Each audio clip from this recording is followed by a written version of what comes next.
I would encourage leaders to really spend some time thinking about their own resistance, their own work-life narrative, because maybe things were different when they were coming up through the company. Maybe the expectations were different. And so to think to themselves, if as a leader, you're listening to me talk, and if your first thought in your head was, well, we could never do the 4-day work week at our company, then I would highly encourage you to sit with that resistance and say, where is that coming from? Because logically, it's not actually true.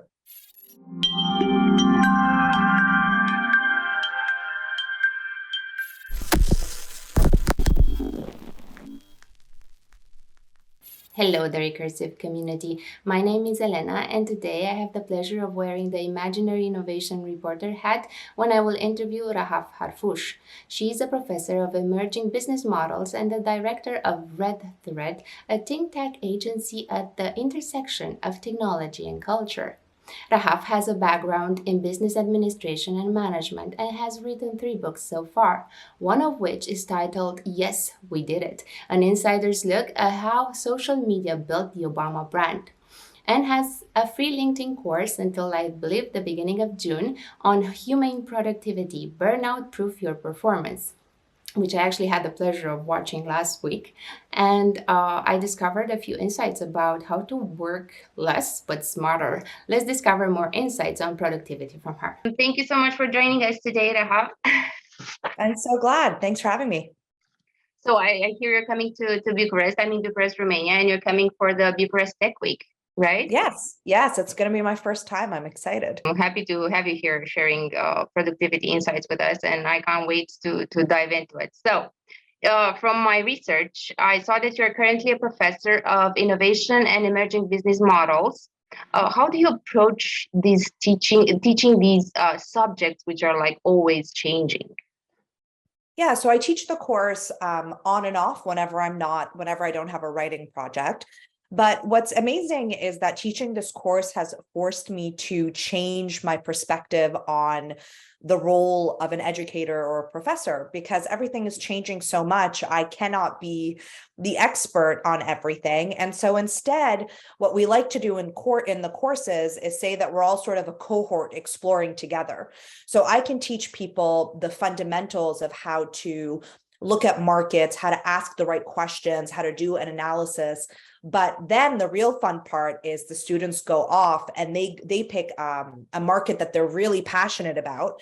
And then they come back and it's like you get almost like 25 mini professors that are then teaching you about the industry that they love. And then the emerging business model part comes in, because the magic happens when you have somebody in industry A, somebody in industry B, and they're talking, and then they find something new in the overlap between their industries. And that's what I really love about my course. I would love to have you as a teacher.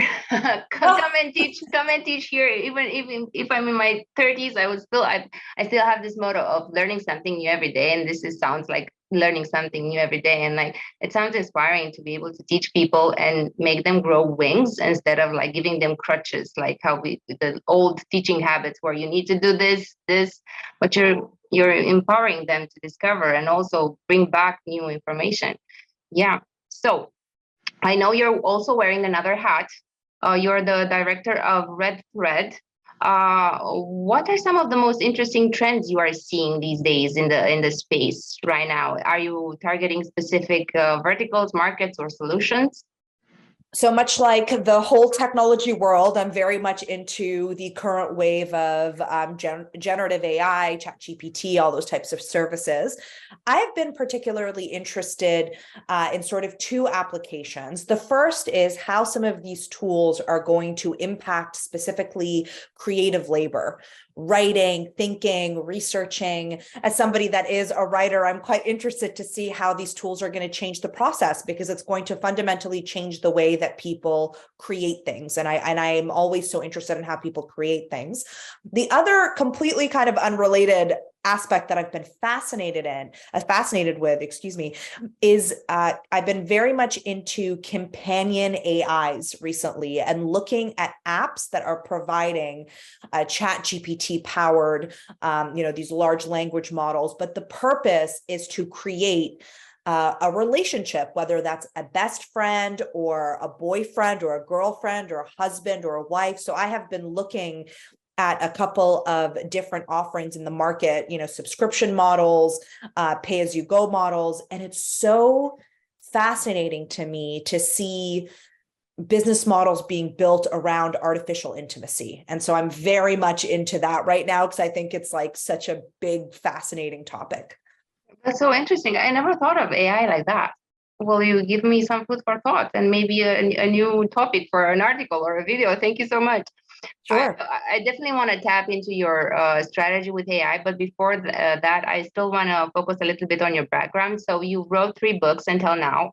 One of them, of course, was about the first one was about an insider's look into social media when building the Obama brand.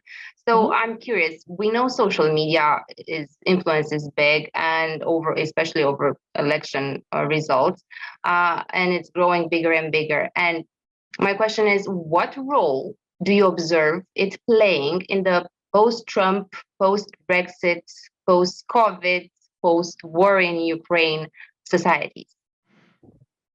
There's a lot of posts. We're at a lot of posts. Well, I think it's not just the social media aspect of it. I think the algorithms around micro-targeting have gotten so specific for both good and bad. So now what I'm seeing is that advertisers, for example, that are using social networks or accounts can use such a targeted series of parameters to really identify people who are susceptible or more open to either changing their views, strengthening their views, holding certain views. And we saw this with Brexit. We saw this with Cambridge Analytica. We saw this during the elections. What I'm seeing is an increased sophistication to be able not just to target people based on regular demographic information like sex or gender or location, but behavioral factors like openness to changing their minds or people who are connected to a certain group of people that they think a certain way. And that's what I see is really powerful, because what's happening right now is because social media is so oversaturated, right? Every politician has social media. Every political campaign has social media. There's a lot of noise. So then the question becomes, how do you cut through the noise and connect? So I'm seeing a level of targeting that is quite interesting. I'm seeing diversification onto things like Discord and Telegram, things that are not considered necessarily like traditional social media platforms.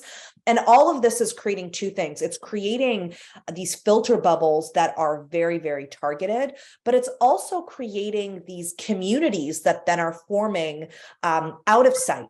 So for example, I'm a member of the French National Digital Council. And one of the projects that we did last year, which is available online, was to look at the economic models of misinformation and disinformation groups. So you are I don't know, sharing fake news about the Ukraine conflict, fake news about COVID, fake news about elections, fake news about all sorts of things. Then you have to ask yourself from an economic model, well, people aren't just doing this for no reason, right? There's a model. And we found Telegram channels that were selling merch. We found political campaigns. We found geopolitical interests. We found influencers. And it was really eye-opening, because I think, to answer your question, the social media ecosystem has become so complex that it now supports like 5 or 6 different types of businesses that are all creating the same end product. So here's a fake COVID meme, but the reason behind the creation of the meme could be political, it could be geopolitical, it could be financial, it could be for a brand, it could be for a merch. And that's what's really interesting, is that the ecosystem around social media has really developed around promoting these types of activities. You are also, I want to do a small follow-up to this. You're both a creator and a consumer. All of us are creators and consumers online. Do you still trust social media information through social media? What's your gut feeling? How do you sift through the fake news? How do you make sure it's the right information that you're getting? So what's interesting is, again, we've reached this like oversaturation point, and now with chat GPT like services, we're starting to see what's being called like the polluted web. So like anybody can create any amount of content. You can go to chat GPT and you can say, write me a top 10 article about the best things to do in Bucharest. And whether I have experience or not, it doesn't matter. The information is out there. So what is happening in the short term is that we are being flooded with information that isn't necessarily verifiable. But when you look at historically, what happens when information gets commodified in this way? Well, we go back to brand. So what I have been doing is I have been very selective and very intentional about who I am choosing to take as a source of information. I used to just go to Google and be like, I want to know this thing, what is the answer? And now I'm thinking, who is the qualified person that I trust to have this information? So for example, with COVID news, there is a doctor who is like peer reviewed, publishes papers, like very well recognized in his space. His name is Eric Topol. He has a newsletter. So when I have questions, when I see news coming in about COVID, I don't just Google randomly. I think, okay, I know a couple of doctors that I vetted that I trust. I'm going to go see what they think. And so I think we're almost shifting back towards information brands. Again, we kind of went away from them because there was so much information and nobody wanted to pay. Mhm. But now I think, at least for me as an early adopter, I am now more than ever willing to pay Mhm. to access quality information amongst all the noise. Yeah. I mean, 2023, it's a year where a lot of companies will be focusing on community building, exactly, bringing people that they trust, and it's vice versa. It's so offering transparency. Yeah. Now I'm diving into AI because I definitely want to tap into that. How do you believe our definition of meaningful, productive work will evolve with the help of AI tools? And what kind of skill set now would be worth investing in the years to come for us professionals, for us even writers? I mean, to answer the first part of your question, I think it is, so I'm going to start off by saying I believe there's going to be a lot of very good things and a lot of very bad things, but that the reality is that tech duality is just the norm, and we have to kind of wrap our brains around it. In terms of the good, I actually think it's been quite helpful because I have been using ChatGPT and those types of tools to help me with the next book that I'm working on. And what I'm finding is that it's a really good co-pilot. It's a really good source to bounce ideas off of. So for example, I'll take all my notes and my outlines and I'll put it in and I'll say, organize this in a way that makes a lot of sense to make sure that like my thinking is aligned. I'll say, tell me some things that I didn't mention in this outline that should be mentioned. Give me some resources that I should go and read. So in terms of a co-pilot, it's actually really helping me organize my thinking. Now, the other way that it helps me is in research. So one mistake that I think a lot of people make is I think they go and they ask these types of services to summarize things that they haven't actually read. So we have a skimming culture where it's like, summarize this business book, summarize this article. And we have this idea that like the summary is sufficient to be able to understand. I have a completely opposite view. I believe deep subject matter expertise is more important than ever, and that takes time and concentration. So what I do is I will read a book, I will read an article, and then I'll go to ChatGPT and I'll say, let's discuss this to make sure that I'm fully understanding it. And with bigger books, what's really fun is that if you read a book by a popular author, that's known enough, you can actually ask ChatGPT to pretend to be that author, and you can simulate asking that author questions. So the goal in the usage there is I'm using it to help expand and extend my knowledge. I'm not skimming, I'm really using it to form subject matter expertise. Now, when you think about what is this going to do for the way people work, well, I think there's two dangers, right? They're going to be the people that are going to rush. They're going to say, I don't need it. I'm just going to summarize this, summarize that. I don't care. Go, go, go, go, go. That's going to be good in the short term, and I think very bad in the long term. Or you're going to have people that are going to say, okay, We have to understand as creatives that we need to now change our relationship with how we acquire information and how we develop information. And I'll give you like a really quick example. One of the things I teach in my class is, like you said, we're all consumers, right? So we're consuming all this information, more information than ever, really, right? Podcasts, audiobooks, regular books, articles, blog posts, whatever. But what many of us aren't doing is we're not capturing that information, we're not processing it, and then we're not integrating it. So I had a CEO client of mine once say to me, "Oh, I listen to 46 podcast episodes a week." And I said, "Cool, awesome. Where do you record all that information? You listen to all these ideas and things. What do you do?" And he was like, "Oh, like I don't." So many of us read information, we don't capture the important parts to remember, and then we don't spend the time saying, okay, let's review what I've learned and let's see where exactly I can apply it. And so for me, my strategy has been to build a knowledge capturing system, what some are calling, the second brain approach, where it's like every time I read, I have tools to capture, review, to highlight, I have notes, I have all these things, and then I review those notes regularly. And that's how I keep developing my ideas, because otherwise you forget so much, you don't remember any of it. Mm-hmm. Very important. It's very important to learn how to learn again with all this information coming our way. Yeah. I definitely want to go to the free LinkedIn course. I know it's available until June, and it really got me inspired. It felt like I'm not alone in this, taking better breaks and working smarter, not harder. So you mentioned something that actually stuck with me. While many people attribute success to hard work because this is a variable that you can actually influence, you also mentioned other like pillars, core pillars like education, race, gender, healthcare, network, among others. And I want to play a little game. This is more like personal. How do you envision being in your like 60s and 70s and feeling successful? Like, how do you think you're going to feel successful then? And what are you doing now to reach that, which you don't know actually, because you're going to be another person back then? Yeah, I love that question. I think, after I had my burnout and after I had some health problems, I think the lesson that we all end up learning at some point as we get a little bit older is that nothing is more important than your health, and nothing is more important than your emotional and mental well-being, and nothing is more important than being around the people that you love. And those are the things that I think we forget because we're always told success, more money, more accolades, more prizes, the Forbes 30 under 30. We get told that these are the things that mean that you're successful.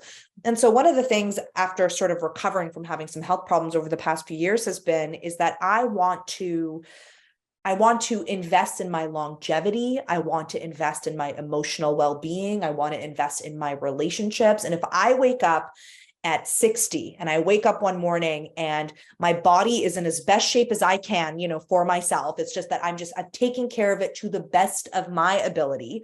I've got good relationships around me. I've got people who love me. I've got work that I enjoy doing, but that I'm really just surrounded with this sort of like a nice life, one that is grounded in like health and love. To me, I think I will be really happy. And if you had asked me before my burnout, I would have said, I want to have written this many books. I want to have this type of physical things. I want to own this and own that and go there. And I've completely recalibrated, because when you look at there's a book by Bronnie Ware, who's a hospice nurse, called The 5 Regrets of the Dying, which is really, really famous. And she, was by the bedside of people at the end of their lives. And she asked them, and she heard over the years all the regrets. And nobody said, I regret not working enough. Everybody said, I regret not spending time with family and friends. I regret not letting myself be happy. I regret not living a life that was like aligned with the type of person I wanted to be, And so it's like, when you think of these things, I just feel like we have to remember all the time to really be present. Thank you so much for that. Exactly. I mean, before I last week, at the beginning of last week, before I actually watched your course, I was like, I was feeling that the feeling of a mouse in that little wheel that they play in, and I'm like, oh, I need to get off it. Otherwise I'm gonna get off it. I'm gonna be pushed by some burnout, because I've been through burnout through some medical issue. And it's definitely what you need at the beginning of, at the end of a week. It was a long weekend. And thank you so much for that, for putting it out there. Sticking to the course, I want to end our interview tapping into productivity for teams. So in the course, you also mentioned the different type of performance cycles, which have the same phases, but the length can differ from person to person. So I am curious to hear your thoughts about how can team members collaborate when they have different performance cycles. For example, early birds versus night owls, or there's this, I think, makers versus managers schedules. When makers have bigger blocks to get creative and sit through it, and like managers schedules are like 1 hour after the hour, they have meetings, they have other tasks to do. Yeah, I mean, I think that the most important thing for teams is to do an audit and to understand each other's creative needs, right? Because what happens is we just assume, sometimes we just say, oh, we're just going to have this meeting at 9, or we're just going to have this meeting on a Wednesday. And we just put the meeting in and we never sit down and say, okay, let's take an afternoon, which I know sounds like a big investment of time, but let's take an afternoon and let's everybody bring their performance cycle. Let's understand what the dynamics of this team is. Let's understand who are night owls, who are early birds. What do we like? What are your constraints? Maybe you have to go provide elder care. Maybe you have a family member. Maybe you have karate lessons Wednesday at 4. Like whatever it is, it's like you sit all together and we get everybody to kind of say, these are my ideal circumstances. Now you have to understand with teams, you're never going to have the 100% ideal circumstances for everybody all the time. It's more of a negotiation. But what you might find is we have people that have long performance cycles and people that have short performance cycles. Let's agree that we won't interrupt the long performance cycle people, and we'll have our meetings in the afternoon on this day so that they can finish their tasks. Or let's say, listen, the early birds, want to work early. The night owls want to work late. Let's have our meetings at 1 p.m. in the middle of the day, because it's just like an overlap. And everybody then the early birds can have the morning to work. The night owls can work for the rest of the afternoon. So it's really about looking at your team and saying, here are all the conditions that we need to thrive. How can we build a system that's designed for us? It might be changing your email policy, your meeting policy, your social media policy. You might decide to say, look, I have a long, say we're on a team, I might say I have a long performance cycle, which I do. So when I go into my cycle, I need 90 minutes of uninterrupted time. So what I'm going to do is that when we're on Teams, I'm going to put in my status in focus until 2 p.m.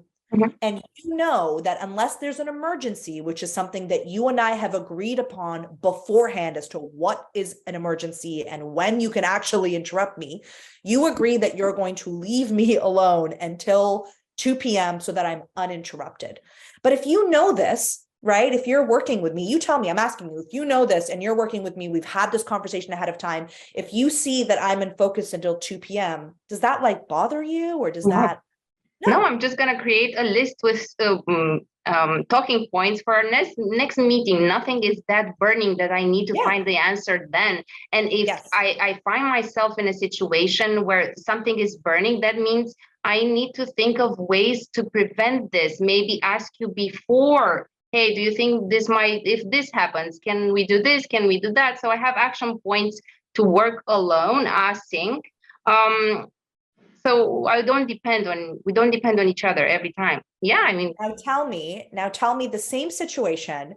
We haven't had this conversation. You don't know I'm in focus. You don't know anything of what I need. You need something from me. You message me and I'm not answering you. How does that impact our relationship on working of the same team? It's communication for me is key. I mean, I've always been straightforward, and our team we're remote and we work from different corners of the world. And this has always been upfront. Hey, if I have this, if I don't answer, please apologies. I mean, I can get back to you. We have this rule to answer each other, like burning questions. It shouldn't be past 5 hours, for example, or 24 hours, if depending on urgency of the situation. We have this like rules we've established together. We've been working together for the past 2 years. So we've always had this. I mean, that's why I love remote work in a way, because we communicate actually more than people in an office. You have the rules, and that's what Yeah. matters. Now, imagine you're in a team where nobody has agreed upon what an emergency is. Nobody has agreed upon the communication length. Nobody has agreed upon any of it. And everyone is just like trying to do their jobs. And then like, I'm frustrated because you're interrupting me. You're frustrated because I'm not getting back to you on time. And then you have people say, well, it's remote work. It's like, no, it's not remote work. It's team culture and communication.